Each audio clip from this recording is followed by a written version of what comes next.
¿Cómo están? Mi nombre es Carlos Carreras y conmigo van a tener el taller de Ciencias Sociales 3 en el ámbito de la licenciatura en Educación Primaria de la sede de San Francisco, Córdoba, dentro de la Escuela de Innovación Educativa de la UNCE. Este espacio tiene como objetivos generales comprender el estatus epistemológico de las ciencias sociales, reflexionar sobre el proceso de producción de conocimiento acerca de ciencias sociales, conocer un saber disciplinar propio de las ciencias sociales en el marco de la propuesta curricular de la educación primaria. El manual tiene 3 capítulos. El capítulo 1 tiene como objetivos específicos analizar las posiciones relativas a la cientificidad del conocimiento de las ciencias sociales, conceptualizarlas, identificar conceptos básicos y comunes de las ciencias sociales. La epistemología, en cuanto a disciplina que estudia las maneras específicas mediante las cuales se produce el conocimiento científico, clasifica las ciencias según su objeto y método en ciencias sociales y ciencias fácticas. Las ciencias sociales están dentro de este segundo grupo, o sea, las fácticas, ya que pueden tomar aspectos de la realidad en lo que no aparece la intencionalidad del hombre, o también aquellos fenómenos en los que sí el hombre pone atención, abordando el estudio de lo que denominamos realidad social, donde aparece el hombre relacionándose entre sí y con el medio geográfico. Los fenómenos sociales, es decir, los hombres y las sociedades a través del tiempo y en relación con el espacio que les sirve de asiento, será el objeto de estudio de las ciencias sociales. Estas ciencias no son exactas, pero sí son rigurosas. La metodología es fundamental. Es poco probable que todas las ciencias sociales puedan agruparse bajo el mismo método, pero parece claro que todas comparten el mismo objeto de estudio. Con respecto al tiempo y al espacio, en la producción historiográfica domina hoy la noción de proceso. De esa producción se desprende que la historia, por definición, es el cambio o el movimiento, por más que existan fenómenos profundos que se mueven lentamente. Las estructuras también son dinámicas. En geografía, desde los años 60, una nueva producción focaliza su interés en los conflictos sociales, las desigualdades, los cambios. Esta visión se denomina geografía renovada o crítica y se centra en los problemas sociales, identificándose definitivamente como ciencia social. Se propone comprender la realidad social haciendo hincapié en su dimensión espacial, al mismo tiempo que se interesa en buscar explicaciones priorizando el orden social por sobre otras cosas. Es clave para esta corriente la noción de espacio socialmente construido, a diferencia de uno ya dado. Eso significa que el proceso de construcción del territorio se desarrolla a partir de la acción y transformación de los diferentes sujetos sociales. En definitiva, son los componentes sociales, políticos e históricos los que van creando y recreando las diferentes configuraciones espaciales. Con respecto al sujeto social, se supone que las condiciones políticas, ideológicas, económicas y la conciencia de esas condiciones hacen que los hombres, en tantos productos históricos, obren. En la geografía renovada o crítica, abandonando las visiones clásicas de aquel hombre individual, se hace presente la idea de hombre en sociedad con sus múltiples racionalidades. Al mismo tiempo, nuevos sujetos comienzan a esbozarse, las mujeres, los grupos aborígenes, los desocupados, entre otros. En tiempo histórico, la historia nueva problematiza las series, los cortes, los límites, las desnivelaciones, los desfases. De esta manera revisa la noción de que una misma forma de historicidad arrastra las estructuras económicas, las formas de organización social, la inercia de las mentalidades, los hábitos técnicos, los comportamientos políticos. Con respecto al espacio social, desde esa perspectiva renovada, la geografía no se interesa tanto en la descripción de características físicas, demográficas o económicas de los países, tampoco se se ocupa de realizar extensos inventarios sobre los ríos, los tipos de cultivo o la cantidad de población de las ciudades. Lo que sí le interesa es explicar la forma en que cada sociedad organiza su territorio, es decir, comprender el espacio sobre el cual las mujeres y los hombres viven, produciendo permanentes modificaciones.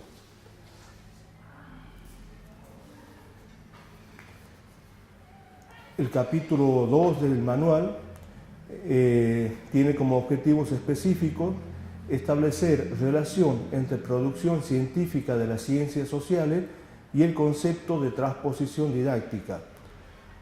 Otro objetivo es reflexionar acerca del porqué de las ciencias sociales en la educación primaria e inferir a partir de los aportes teóricos orientaciones para el momento de tomar decisiones vinculadas al proceso de enseñanza-aprendizaje. El tema de las ciencias sociales en la escuela. Los conocimientos que se enseñan en la escuela no son idénticos a los que se producen en el campo de las disciplinas sociales. Los contenidos de enseñanza resultan de la transposición didáctica, es decir, del proceso que transforma el conocimiento científico en otro tipo de conocimiento con el objetivo de adecuarlo a las particularidades de la vida escolar. El esquema sería el siguiente. Tenemos en primer lugar el objeto de conocimiento, cuya generación se produce en un ámbito diferente al educativo. En segundo lugar, ese conocimiento será transformado en un objeto a enseñar y a su vez este nuevo objeto será transformado en un tercer objeto que es el objeto de la enseñanza. Según César Coll, los contenidos de la enseñanza comprenden en primer lugar hechos, conceptos y principios elaborados por las distintas disciplinas. En segundo lugar, procedimientos, habilidades y destrezas que forman parte del conocimiento y son imprescindibles para construirlo. Y en tercer lugar, actitudes, valores y normas. Recordemos que son objetivos de la enseñanza de las ciencias sociales que los alumnos establezcan relaciones y busquen contextos explicativos para los hechos sociales. Se acerquen a la noción de proceso social y de realidad en constante transformación. Consideren la importancia de la intencionalidad en las acciones humanas y tengan en cuenta la diversidad de puntos de vista de los actores involucrados. La tarea de la escuela es acercar a los alumnos a conceptos claves de las disciplinas y desarrollar formas de pensar que permitan abordar la realidad social de manera reflexiva y crítica. Por ello, además del conocimiento de datos, se necesita que los alumnos elaboren conceptos para la comprensión de la realidad, reflexionen sobre actitudes y valores presentes en la realidad social y comprendan la importancia de conocer y comparar distintos sistemas sociales. En relación al alumno, en relación al sujeto que aprende, vamos a repasar brevemente la psicología genético-cognitivo de Piaget, ya que Piaget hace aportes muy importantes a las enseñanzas de las ciencias y, por ejemplo, señala de que las estructuras cognitivas se construyen en procesos de intercambio. La génesis mental puede presentarse como un movimiento dialéctico de evolución en espiral. El aprendizaje se produce cuando un desequilibrio o conflicto cognitivo entre las estructuras existentes y el sujeto y el conocimiento. La estructuración del conocimiento es provisoria frente al desequilibrio y posibilidades de una nueva reconstrucción. Se produce una integración jerárquica de los conceptos más simples en conceptos más amplios y generales. Debemos agregar que Piaget le asigna un lugar particularmente importante a la actividad lúdica. Él decía que mediante el juego el niño construye su pensamiento.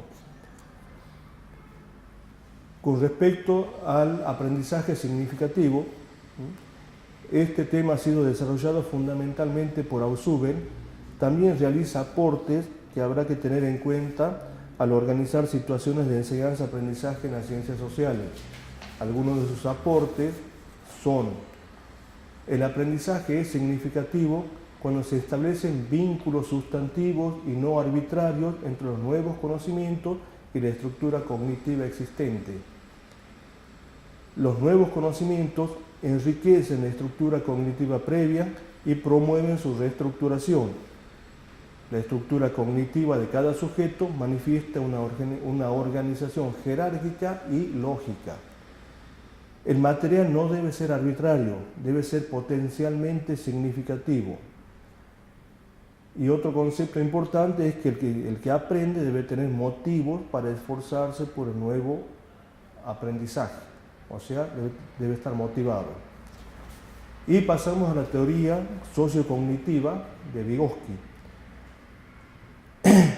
Tiene mucha significación en la didáctica de las ciencias sociales. Algunas de sus afirmaciones son: no hay desarrollo sin aprendizaje, ni aprendizaje sin desarrollo previo.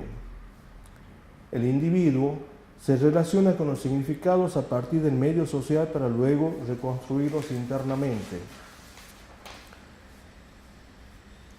Y el más conocido es que existe una zona de desarrollo real y una zona de desarrollo potencial. La zona de desarrollo real representa los aprendizajes realizados sin ayuda de otras personas, y la zona de desarrollo potencial consiste en lo que el individuo es capaz de realizar con la ayuda de otros o de instrumentos externamente proporcionados.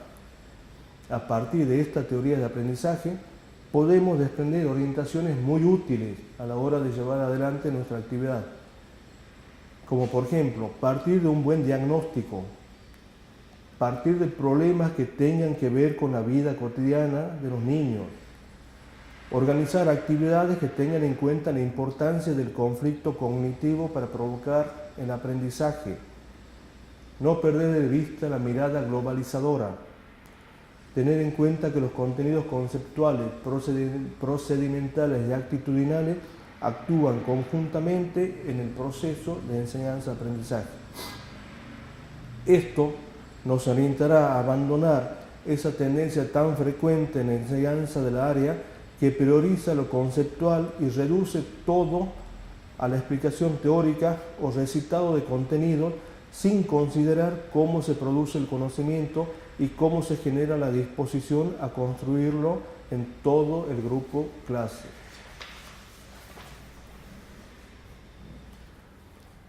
Con respecto al capítulo 3 del manual, se refiere al desarrollo de los contenidos conceptuales.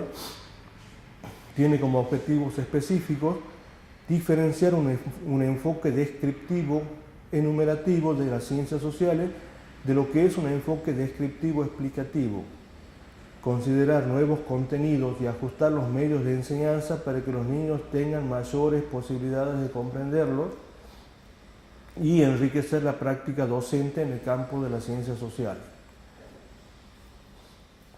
¿Qué es el medio ambiente? Es el medio en el que vivimos y está formado por un conjunto de elementos que se relacionan y del cual nosotros obviamente formamos parte. Nuestra vida depende del agua, del suelo, del clima, la vegetación y de muchos elementos que nos aporta el medio, y estos a su vez son modificados por nuestras acciones. Con respecto al tema de la familia, estos contenidos son clásicos en la escuela. Todos los docentes lo hemos enseñado y en general sentimos que no hay mucho por hacer. Los alumnos suelen repetir lo que ya saben, responden a algún cuestionario sobre los miembros de su familia, la dibujan, etc. A eso se los llama la didáctica de lo obvio, un modelo en el que se enseña lo que los alumnos ya saben. Desde una nueva perspectiva, en el marco de los contenidos básicos comunes, se puede organizar los contenidos respecto a la familia de la siguiente manera: contenidos vinculados con la familia como grupo, contenidos vinculados con la familia referidos a la historia, contenidos vinculados al espacio de la familia, y contenidos vinculados con las normas que rigen una familia y otros grupos inmediatos. Con esto pasamos al barrio. El barrio, al igual que la familia, también se lo puede considerar que se utiliza la didáctica de lo obvio. Los alumnos vuelven a escuchar como novedad de que en el barrio existen comerciantes, vecinos, servidores públicos, medios de transporte, etc. Habitualmente, cuando enseñamos estos contenidos, tenemos la sensación de que no hay nada nuevo y que la situación se parece a una obra de teatro en la que algunos hacen de alumnos y otros de maestros. Los alumnos deben comprender que los seres humanos han formado un paisaje que tiene grandes diferencias con el original, en el que habitan nuevas especies animales y vegetales, el suelo se ha transformado, la temperatura aumenta, etc. La organización del espacio barrial depende de decisiones vinculadas con la vivienda de los vecinos. Tanto las normas como los hábitos de esa comunidad condicionan la distribución del espacio. Así encontramos zonas residenciales, industriales, de esparcimiento, etc. Pasamos al sistema barrial. La ciudad está formada por un conjunto de barrios. Esto adquiere características particulares por su ubicación dentro de la ciudad y por la cultura y la historia de sus vecinos. Existen barrios que son comerciales, son residenciales, industriales, financieros, etc. Los barrios se relacionan con la ciudad y están condicionados por ella. Los medios de transporte, las redes de electricidad, los circuitos de comercialización, etc., reduce la autonomía de cada uno de ellos. La historia barrial. Los barrios tienen su historia, con algunos elementos exclusivamente propios y otros que comparte con la historia de la ciudad, el país y el mundo. Por ejemplo, la inauguración de una sala de primeros auxilios son patrimonios exclusivos de la historia del barrio. En cambio, la asunción de un nuevo intendente, por ejemplo, impactará en todos los barrios, en toda la ciudad. Existen diferentes formas de contar la historia de un barrio. Podemos contar la historia de su gente, la de su infraestructura barrial, la de los servicios ofrecidos, pero es en la interacción de estos elementos que hace que de alguna forma estemos hablando de la historia de todos ellos. Por ejemplo, la historia de los comercios en un barrio nos permite analizar los hábitos de consumo de las personas, los modos de envasar los productos, la moda, etc. En el manual también se trata el tema de las zonas rurales y zonas urbanas. Las zonas rurales y urbanas, o sea, el campo y la ciudad, como se lo suele denominar en el lenguaje de la escuela, son contenidos tradicionales. Su enseñanza se hace de manera bastante estereotipada. Su enseñanza sobre el campo es representado como lo viejo y pobre y la ciudad como lo moderno y rico. Más allá de la irrealidad de esa mirada, veremos que es inadecuado para comprender los modos de vinculación entre el campo y la ciudad, los tipos de producción, de cultura, etc. En síntesis, la enseñanza de los contenidos acerca de las zonas rurales y urbanas tratará de superar lo tradicional, que es la oposición entre campo y ciudad. No todo lo que es rural implica siempre campo. Este es una parte importante, pero no un todo similar. Se trata de que los alumnos comprendan que la configuración o construcción de un espacio se vincula con las actividades de la sociedad que realizan en él a partir de decisiones sociales. Es decir, que la comunidad reorganiza y transforma el espacio que habita. Es fundamental que los alumnos comiencen a diferenciar entre espacio rural y natural, entendiendo que el campo también es producto de un proceso de construcción social. La decisión de talar un bosque para cultivar, la rotación de los cultivos, la fertilización del suelo, por ejemplo, son productos de decisiones sociales y determinan en gran medida la formación del paisaje rural. Y el último tema del espacio se refiere a la memoria colectiva, ya que en el desarrollo de los proyectos de trabajo, nos vamos a cruzar siempre con el calendario escolar y en ese calendario está el tema de los actos patrios. El docente conoce que las efemérides, los actos patrios, deben relacionarse con proyectos áulicos. También tiene claro el docente cómo las teorías de aprendizaje desde sus aportes nutren la metodología a utilizar. Sin embargo, muchas veces se preguntan cómo conectar los hechos del pasado con la realidad. ¿Los niños pueden llegar a interesarse? ¿Me siento segura de abordar los contenidos conceptuales? En este caso, el énfasis se pone en la preparación del docente, que debe tener un marco teórico para ello y debe investigar. Hacerlo le permitirá definir claramente los contenidos a trabajar. Estos saberes deben estar conectados con los intereses de los niños, ser significativos y veraces. En el manual van a encontrar ejemplos de propuestas de cómo abordar esos temas.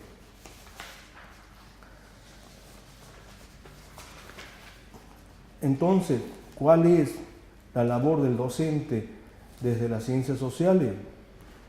Bueno, afianzar y objetivar el concepto de tiempo, favorecer este proceso de construcción organizando actividades que se centren en los conceptos de seriación, secuenciación y diferenciación, atender las ideas y nociones temporales alcanzando previamente por los pequeños en lo personal.